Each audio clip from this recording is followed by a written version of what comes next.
It's my pleasure to present tonight's speaker, Jeff Pritchard, who will be talking to us about the medals of Jules Chaplain. Okay. At the end of the 19th century and the beginning of the 20th century, Jules Chaplain was considered the premier medalist in France and actually, if not all of Europe. He helped usher in the Art Nouveau movement in medals and coins. He was part of this great revival in the popularity of medals during this time period.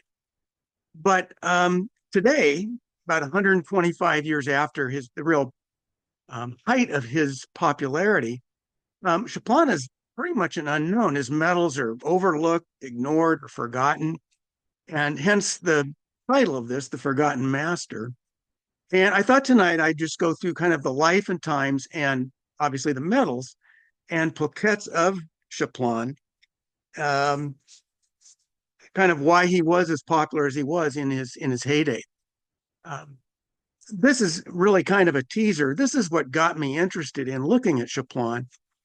I was doing research on the Liberty Cap and came across this medal, which I hadn't seen before. And I found it personally just, really a beautiful medal. Obviously, it's in an Art Nouveau style. Chaplain had done it for the Universal Exposition in 1900. But you've got Marianne wearing the Phrygian style Liberty Cap. And I'm going to explain this in greater detail. I just wanted to use this as a teaser before we started.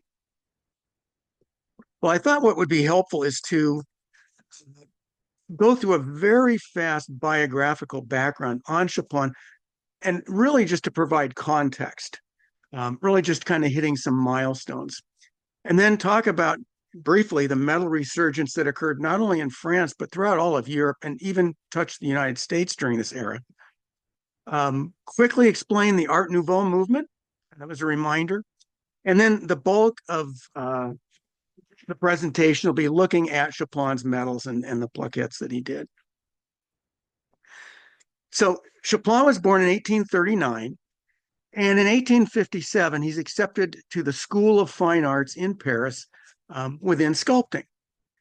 And in 1863, he wins what's a very prestigious prize, the Prize of Rome for medal engraving. And this essentially allows the winner to have kind of the equivalent of a full ride scholarship in Rome to study, in his case, sculpting. That's where he spent his time from 1864 to 68. In 1867, he was selected to do some of the exhibitor medals at the Universal Exposition in 1867. In 77, he was made the official medalist of France. In 1881, he joins the faculty of the School of Fine Arts in Paris. And then in 1895, he's involved with several others to redesign the French national coinage, which kind of turned out to be a soap opera for Chaplain. In 1896, he does medals for Tsar Nicholas II and Tsarina Alexandra in their visit to Paris. And I highlight that because a lot of people feel that's one of his best works. And then in 1900, again, doing some of the award medals for the Universal Exposition in Paris in 1900, which is the medal we just looked at. And then he passed away in 1909. Well, during this period, there was a huge revival in the popularity of medals, late 19th century, early 20th century. There's a handful of reasons that are very interrelated on why this occurred. And the first was somewhat of a technological advancement, and that was the introduction of the Janvier pantograph or reduction machine.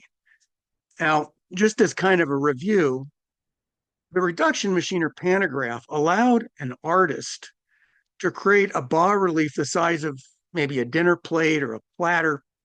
And then the reduction machine would directly from that create a die. And this did a number of things. First, it eliminated the need for die sinkers or engravers, essentially eliminating that middleman that in some cases was not as good an artist as the one with the original design. The second thing, because you eliminated that step and that time, it made metals more cost effective to create. And that played into some of these other reasons. One of the real advantages of the Janvier pantograph, because there were other pantographs, there was the Andaman pantograph in the 1830s, the Hill pantograph in the 1850s. Um, the Janvier machine allowed for much greater level of detail. It also provided more consistent control. Was the prior pantographs, they actually operated with what was called a treadle. That's the old foot apparatus your grandmother used on her Singer sewing machine. And the Janvier machine was all automatic, so much better control. The second two aspects of why there was this revival are really interrelated. Prior to this time, the government really had a monopoly on the creation of medals. So they'd be made for politicians, after famous battles, after important treaties. And as you'd expect, when the government is kind of overseeing the art, it tends to be pretty traditional, not very innovative.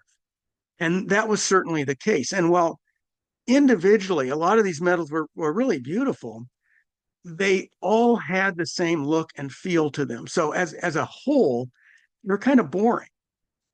Well, during the same period of time, discretionary income of upper class or even upper middle class families was dramatically increasing.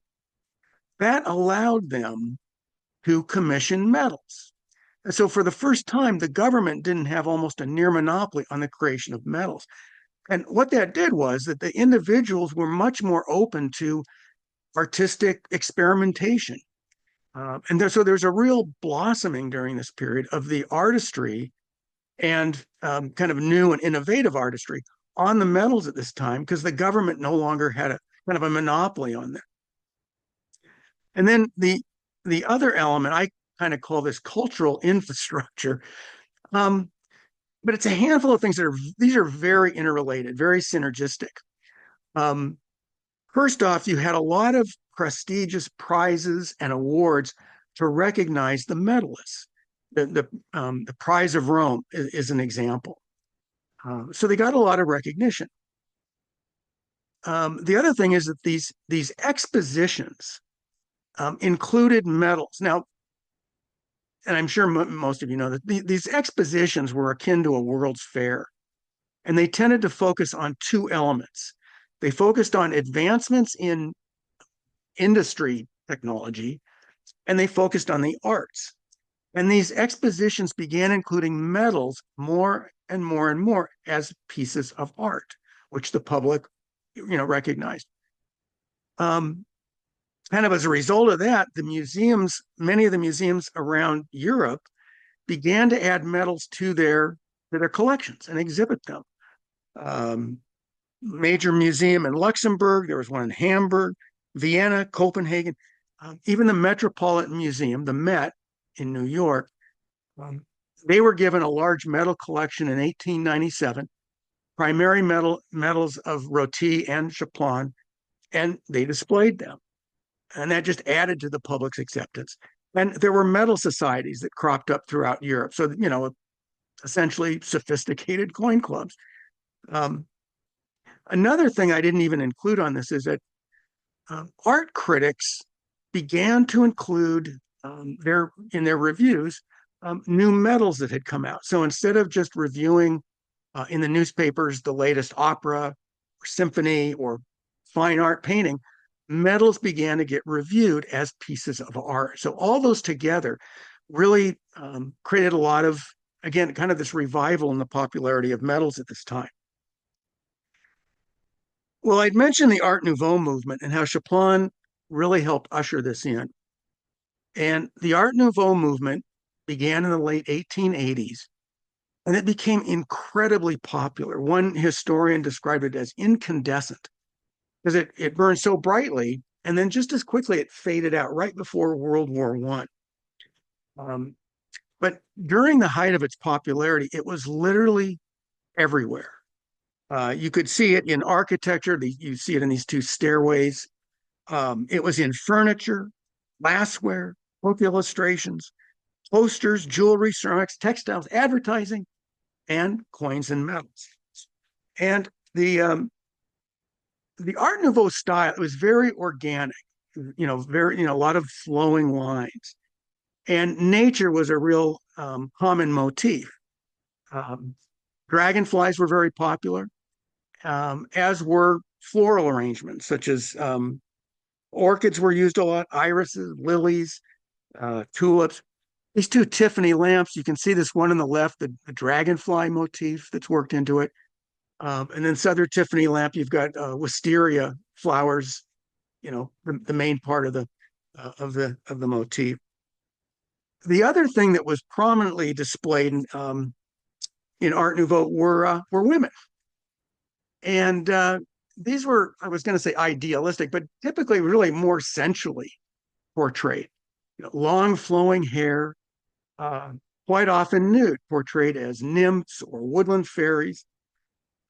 One historian I read said, well, the reason that women were so prominently displayed in Art Nouveau is because all the artists were men. So, go figure. Um, some of you with a little more gray hair, like myself, oh, a little gray hair, you may look at this and go, this has a familiar look and feel to it for some reason. And Art Nouveau had a very brief resurgence in the 1960s. I've got a poster there on the left of Pink Floyd. Those of you in the Bay Area will appreciate. I've got a poster there of Grateful Dead. But this organic flowing style kind of made this brief resurgence. I kind of joked that in this instance, it was probably inspired by non-prescription medications. But again, it did have this brief revival. So before looking at Chaplin's the actual medals, I thought it'd be good to kind of explore why he was so popular in his day. What was it that really separated from the prior medalists, the classical medalists that had gone before him? And the first of those things, because there's really three mainly, the first is the simplicity. And this ties in with that organic Art Nouveau style. Previously, medals had gotten to the point where they were extremely crowded. They were almost a jumble of allegorical symbols and figures, almost a contest to see how many symbols someone could squeeze in. And this really took the other end of the spectrum, and the public responded to that. The other element is that Chaplain was viewed as what I call a very truthful portraitist. And what I mean by that is, most artists, if they've got a subject they're going to paint or photograph or what have you, if that subject's not the most attractive in the world, they tend to improve it a bit. And with old photographs, it was airbrushing. With the iPhone now, you can use various filters. But Chaplain believed in portraying people just as they were. And again, the public responded to that positively. I think my favorite example of that is Chaplain did two medals of very prominent mathematicians in France at this time. And one of them was Charles Hermite. This was done in 1892. And I don't know if you can see that full quote, but I love it because one of the reviewers of this medal, and apparently Hermite was not the most attractive guy in the world, but the reviewer says that Chaplain brings into brings into focus the magnificent ugliness of the two celebrated mathematicians. I was actually doing this presentation earlier this year to the American Numismatic Society, and I kind of pulled their leg asking, who in the world would be so cruel and make such a politically incorrect statement? Well, it's actually the ANS. Now, it's from a booklet of a review of medals they did back in 1910, but I was kind of humorous that came from the ANS. The other thing is Chaplain was viewed as being very good at capturing the subject's mood through very subtle facial expressions, body language. The real two big things that separated him, in my mind, after looking at a couple hundred medals, he spent an enormous amount of time on the clothing, the drapery and the folding. Both he and Roty brought this back. It had kind of been lost particularly on women's clothing, to give it almost a gossamer-like appearance. The other thing that Chaplain spent an enormous amount of detail on was the subject's hair, which, in reality, that helps define somebody. But he spent an enormous amount of attention to the hair. And this is a pretty good example of that. This is a medal he did of Letitia Raphael in 1890, but enormous detail to the hair, very personalized. Um, this isn't probably the best example of the detail or the kind of the flowing, clothing. But again, a lot of detail in the clothing. And again, this is something in almost all his work. The hair is a real prominent feature, and it does typically help define somebody. So, in actually looking at his medals, I thought rather than going through them chronologically, and during his career, Chaplain did over 250 medals and plaquettes, and not going to go through every one. But I thought a more interesting way might be I kind of broke his work up in some categories and picked one or two out of each of these categories that were particularly good or maybe kind of poignant or quirky. But those are expositions, the Olympics, the National Coinage of French, international medals involved in France's international relations, those individual commissions I talked about, and then a series that he did on artists and other kind of cultural icons of the era. So in regard to expositions, and I actually picked three for this because this is really good because these three medals show the evolution of his work from beginning as looking very classical, very traditional, to the Art Nouveau. And this is medal he did in 1867 for the Universal Exposition in Paris. And on the obverse, we've got Napoleon III in military uniform. Again, pretty traditional, nothing very innovative about it. And then on the reverse, we've got allegorical figures. The figure in the center representing progress, figure on our left representing industry, and the right representing the arts. Again, that's those two elements are always the focus of these major expositions. And I know you guys all know this, but there would be hundreds and hundreds of exhibitors at these expositions. And usually the sponsors wanted virtually every exhibitor to win some sort of a medal.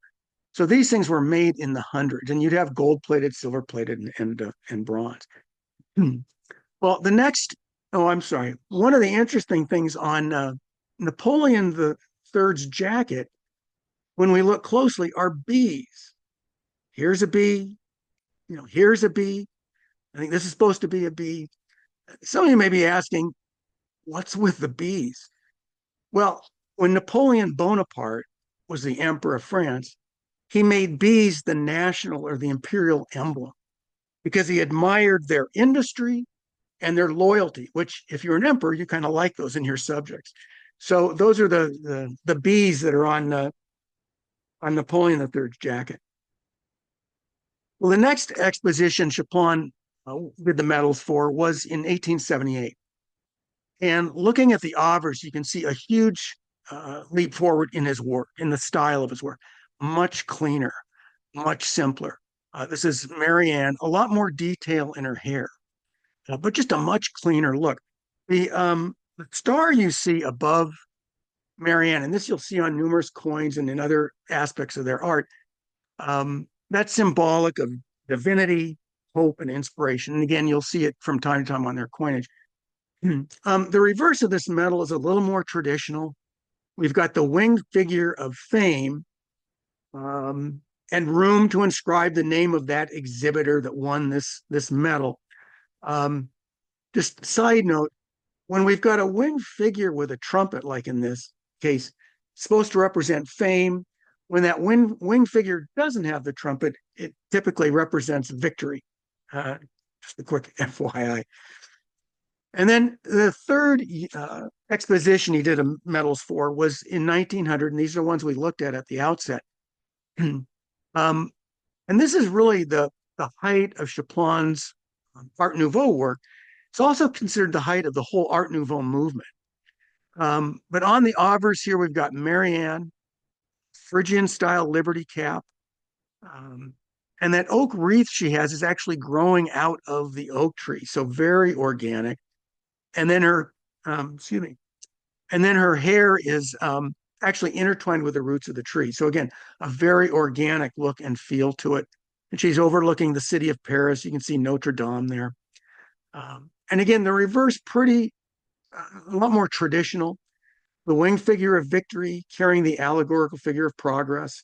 And again, room on the medal to inscribe the name of who won that particular medal at that exposition.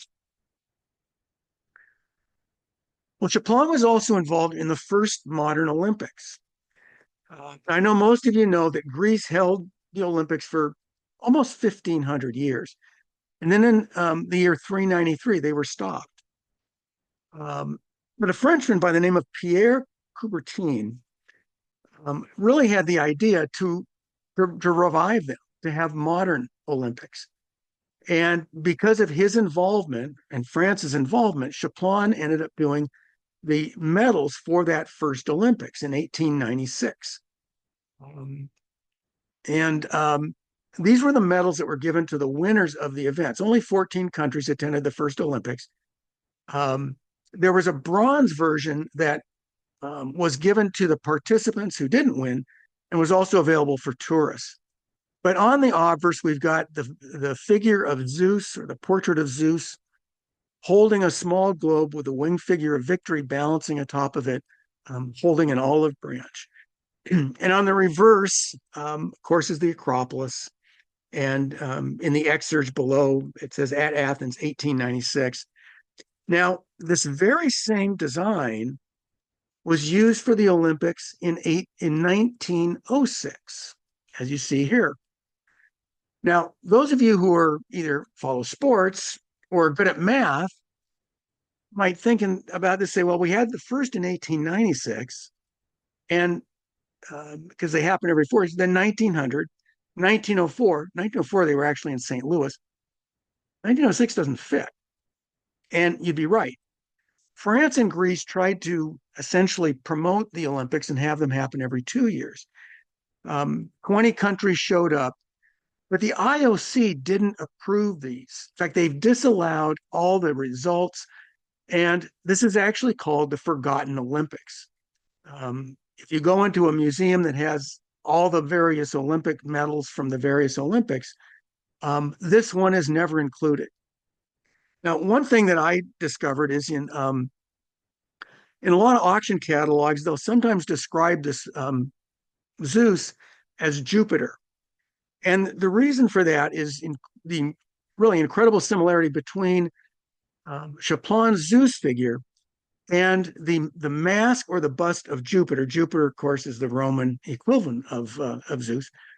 But it's so similar to this bust that was found at the archaeological site of Otricoli. And it's now housed in the Vatican museums. So again, from time to time, this will be described in auction catalogs as Jupiter, when Chaplain did intend it to mean to be Zeus.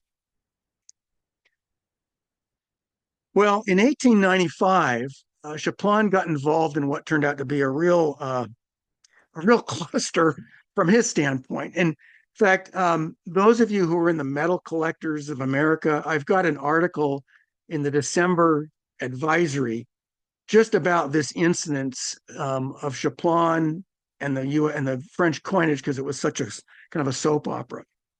Anyway, in the early 1890s, the French public had kind of gotten tired of their coinage and they wanted it redesigned. They just wanted it a fresh look because it wasn't terrible. And a lot of this was inspired by a couple art critics, one in particular, a fellow named Claude Roger Marx. And he really got the public all interested in redesigning the coinage. And this involved the copper, the silver, and the gold coinage.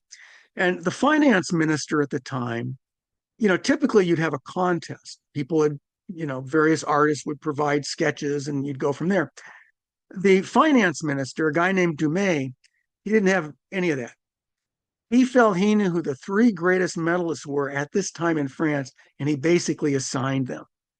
And the copper coinage, this is what the original copper coinage looked like.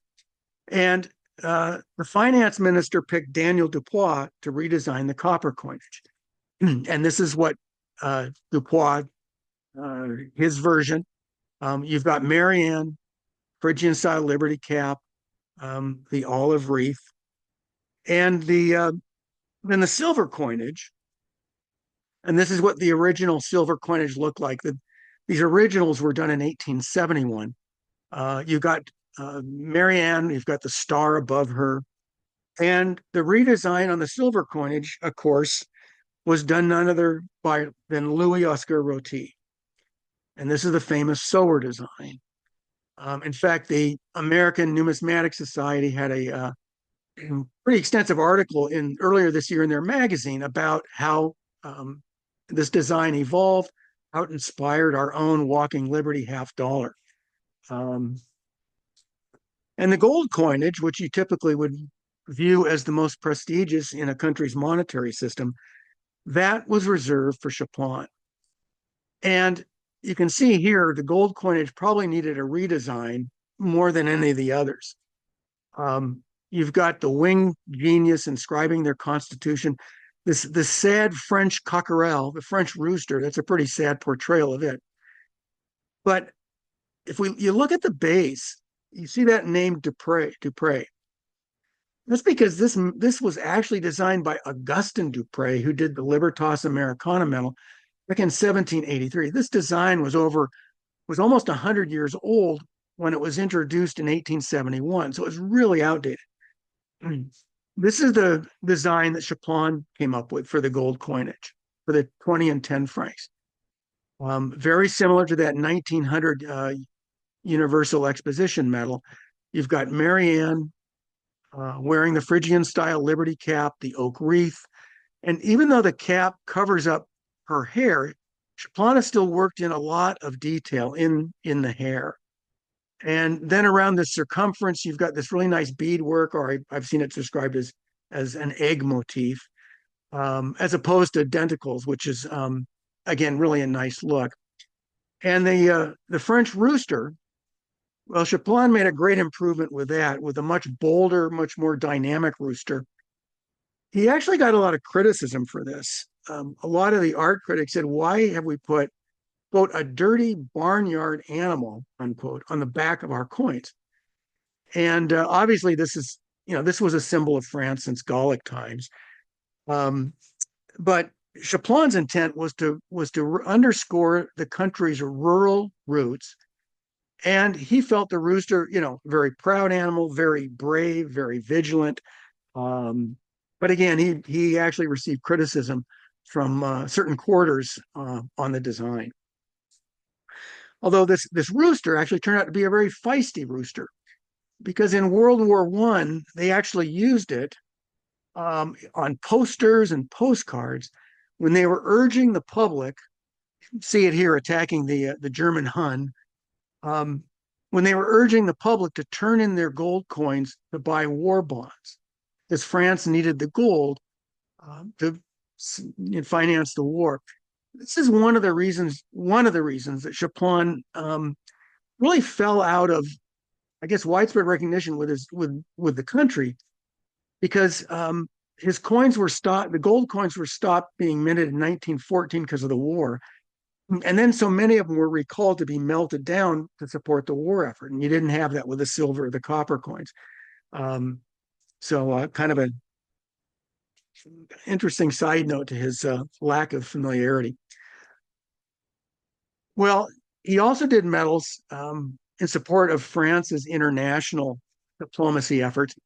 This is one that I thought was particularly good. It was done in 1893, and it's recognizing or commemorating the visit of part of the Russian fleet or the Russian squadron to the port city of Toulon.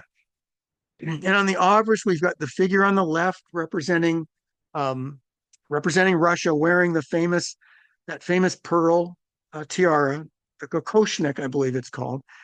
And then the figure on the right representing France and the two shaking hands in friendship. But the reverse and even though this is probably a little more crowded than some of his work, but it's really a great rendering of Marianne, wearing the Phrygian style liberty cap, welcoming the Russian squadron to the port city.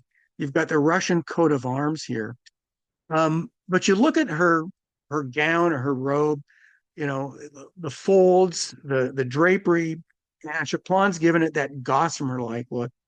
And this is something that actually both Chaplin and Roty were really noted for, and was a big reason for both of their popularity, was this treatment, this kind of the subtle treatment that they were able to provide or give to the women's robes and whatnot. Well, as I'd mentioned when I went through that brief biography, the real big international event occurred in 1896. And that was when the Tsar Nicholas II and Tsarina Alexandra actually visited Paris for a week. This was in 1896. And this was a big deal. As the picture shows, over 1 million people turned out. And Chaplin was, as you would imagine, tasked with doing a medal to commemorate this visit. And many consider this among his best work. It's certainly one of the more highly prized. Most of his medals are pretty reasonable. This and a few others are ones that might sell for a few $1,000s when they come to auction. And these were done in gold, silver, and bronze. And on the obverse, we've got Nicholas II in military uniform, Tsarina Alexandra wearing, the pearl tiara. And then on the reverse, which is really nice, and it's kind of dominated by that floral garland down at the bottom. You've got the coats of arms of Russia and France. And again, many consider this among his best work, aside from the historical significance of it. Now, interesting to us who follow numismatics, during their week visit to Paris, the Tsar and the Tsarina visited the Paris Mint. And so kind of an offshoot medal was done to commemorate that. When they were at the Mint, this is when they were actually presented with the gold versions of those medals, because the gold versions were strictly made for the Tsar and the Tsarina. But we have the coats of arms at the top. This is actually one I've got in my collection. I have a very small collection, but this is one. You've got the floral garland, but then at 4 o'clock, which is interesting, you've got a coining press, which again, for us numismatists is kind of cool. Well, I think the most quirky thing that Chaplin was involved in is he ended up being involved in the national coinage of Abyssinia. Abyssinia is what we now call Ethiopia. And, I wouldn't expect you guys to know. I mean, Ethiopia is kind of really intriguing history. It's not near the Mediterranean. It's on the Horn of Africa. And from the it was a Christian country from the 13th century until the 1970s, which is pretty unique for where it was located. The country had always used other nations' coinage. But in the mid-1890s, the emperor, Menelik II, wanted for the country to have their own coinage. He figured it was time. And they contracted with the Paris Mint. And the engraver in this instance was not Chaplin, it was Legrand. And the obverse has Menelik II on it. The language there is Amharic. I think I'm pronouncing that properly. And then on the reverse, you've got the lion of Judah, which is typically referencing Jesus, holding a Christian staff. But in 1899, Menelik wanted this redone. And Chaplin kind of drew the short straw in this instance. And this is the version that Chaplin did. And it really looks, it's kind of exactly the same. You've got Menelik II on the obverse, and you have the Lion of Judah on the reverse, a little more stylistic. But if we look closely, the original version by Legrand, that Christian staff is over the lion's left shoulder, and in Chaplin's version, it's over the right shoulder. The reason for that, and this is the whole reason the coins were redone, in Ethiopian Christian culture, the right side is more important. So in Ethiopian art, the Virgin Mary carries the Christ child on the right side. In almost all European art, she holds the Christ child on the left side. And that was the whole reason this was done. Um, the Ethiopian flag at this time, the lion's facing the way, but you can see that the staff is over the right shoulder. And that was the big deal and why this coinage had to be redone. But I thought it was kind of quirky for a French medalist to be involved in Ethiopian coinage. As the official medalist, Chaplain was also tasked with doing presidential medals for all the administrations during his tenure as the official medalist. And just like, when we have a president, there's a presidential medal done. For the most part, these were pretty traditional and actually a little boring. The obverse would carry a portrait of the president, and it would be a very conservative, staid portrait. And the reverse normally had a coat of arms or something. So again, they were all pretty boring, except this one. This was an unusual one. President Jean Casimir Perrier was an interim president only for 8 months, and he was intentionally interim. And the reason being his predecessor, President Carnot, was assassinated in 1894. And this really shook the country. This was on a par with, when John F. Kennedy was shot. All of us remember the exact moment and time where we were when we got that news, when we heard that for the first time. And that's the way this was in France. And it really shook the country. And so on the reverse of Perrier's presidential medal, Chaplain has done this great portrait of Marianne lifting her mourning veils to cast a ballot, an interim ballot for Perrier into that symbolic voting urn. But it's a great treatment of the folds and drapery of the gown, but also capturing the mood of the country, which again, all the other presidential medals were pretty traditional other than this one. Well, at the beginning, I said one of the reasons we had this medal resurgence, the popularity resurgence during this period of time is because individuals could commission medals. And I picked out two that were kind of had an interesting, quirky connection. This is one done of a young girl, Marguerite Simone, in 1888. And one of the things I liked about this is that even though this girl's hair is essentially perfectly straight, Chaplain has provided enormous detail. You can see the contours of the hair. Again, it illustrates how much attention he spent to the hair, even when it's a matter like this, when it was pretty much straight. But the interesting thing on this is the treatment of the date. And I've seen some auction catalogs that were really puzzled over this, but the 1888 is arranged in a diamond shape. And I've got to assume this was requested by the family that commissioned it, because this is the only time he did anything kind of cutesy to the date. And a lot of times there'll be confusion on what's the XBRE. What does that represent? Well, if we look at the X as the Roman numeral 10, in Latin, 10 is DECEM. You add the BRE, and that's December, and that's how the French spell December. So this is December 1888, and I don't know if this young girl, Marguerite, maybe she was born on the 10th of December, 1888, or there was her birthday. But again, this is an unusual treatment in an individual medal. But then a year later, Chaplain did a medal for Marguerite's mother, Sarah Gustave Simon. Just as a quick point of reference, their family's claim to fame was that Sarah's husband was the publisher and biographer of Victor Hugo, the artist who wrote Les Miserables, The Hunchback of Notre Dame. So that was this family's kind of claim to fame. But this is really a terrific example of the detail in this feathered hat, her hair, but also the folds. The folds and of that gown or dress.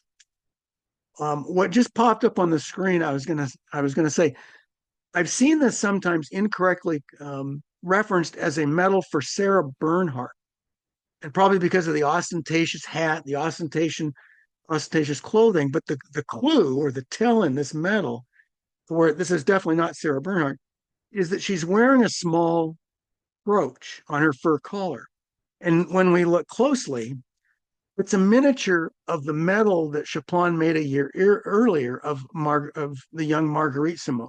So that's kind of the clue that this is not Sarah Bernhardt, as again, um, some sources incorrectly reference. Well, lastly, I'll touch upon this artists and architects series that Chaplain did.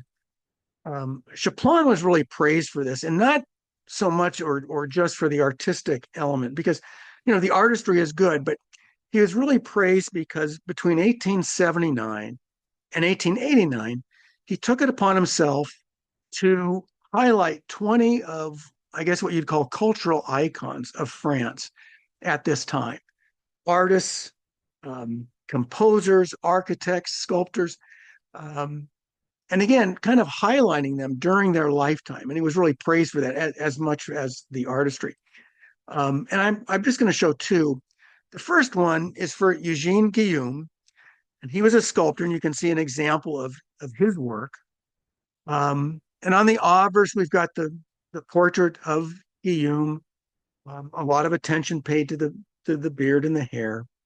And then on the reverse, we've got the female, the sculptor, pausing in thought or looking for inspiration, holding a chisel and a hammer, and behind her an unfinished statue. Kind of looks like just modeling her background at first, but it's an unfinished statue. And then the second medal I picked in this series, this is one of Charles Gounod, done in 1889. He was a famous composer, and he did a lot with organ music, but he wrote a number of operas, such as Romeo and Juliet.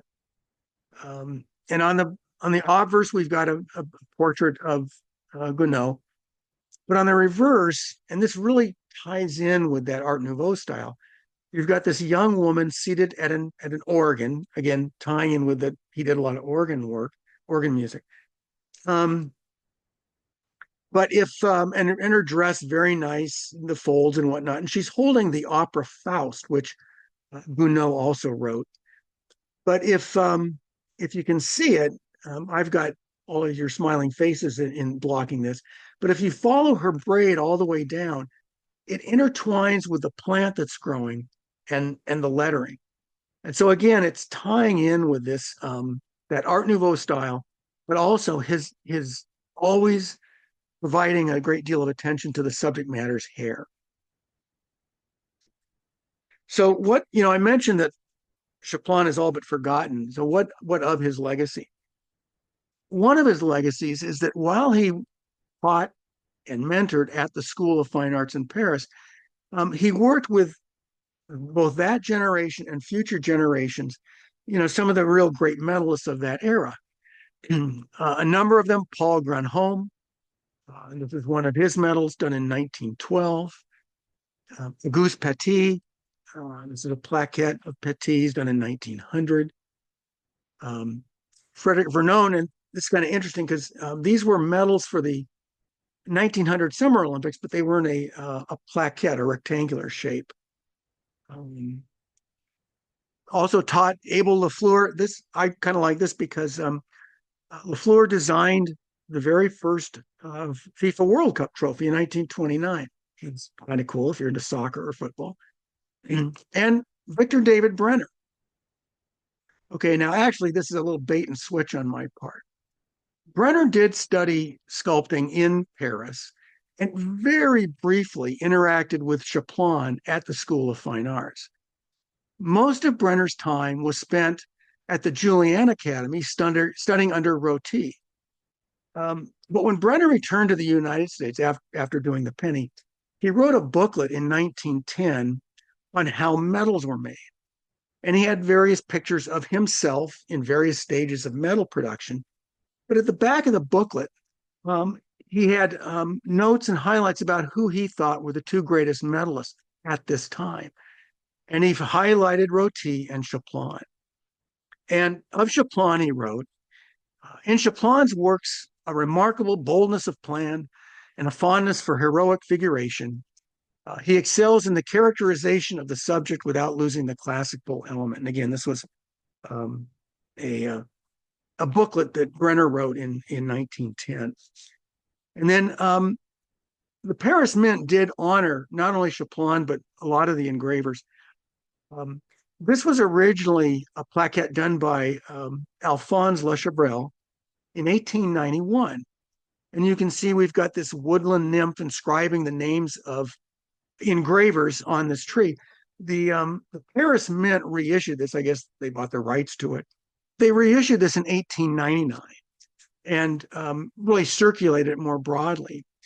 But again, you've got this woodland nymph, I assume, carving the names of the great engravers of that era onto this shield, onto the tree. And we have Chaplain, J.C. Chaplain, and then right underneath it is Roty.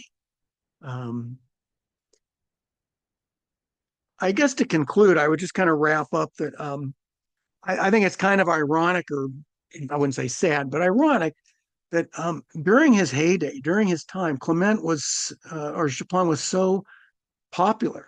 Again, he was considered the premier medalist, even superior to Roty.